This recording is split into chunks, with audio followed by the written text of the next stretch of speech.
एक ऐसी पड़ोसन जिसका काम ही पूरे मोहल्ले की बातें यहां से वहां करना है।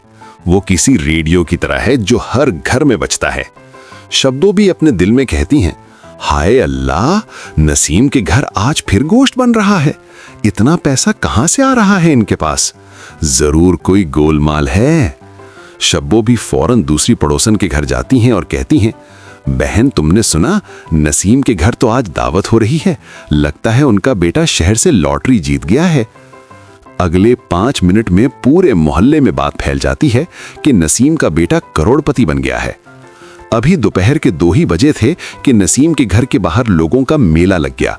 कोई मिठाई का डब्बा लाया था तो कोई अपनी बेटी का रिश्ता लेकर ही पहुंच गया। सबको लगा कि नसीम का बेटा अब शहर का सबसे बड़ा अमीर आदमी बन चुका है। पड़ोसी 1, नसीम बहन मुबारक हो, हमें तो पता था आपका बेटा एक दिन नाम रोशन करेगा। ये लीजिए हमारी तरफ से लड्डू।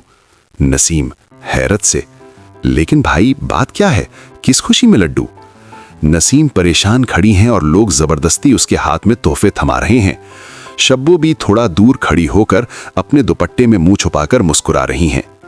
ठीक उसी वक्त असलम यानी नसीम का बेटा गली में दाखिल होता है, मगर वो किसी चमचमाती कार में नहीं बल्कि एक पुरानी साइकिल पर बैठा था जिसके पीछे पुराने अखबारों की रद्दी बंधी हुई थी। असलम साइकिल से उतरता है और इतने सारे लोगों को अपने घर के बाहर देखकर डर जाता है। असलम, अम्मी ये सब क्या है?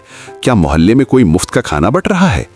एक पड़ोसी, अरे असलम तेरी तो लॉटरी लगी थी ना, कहाँ है तेरी कार?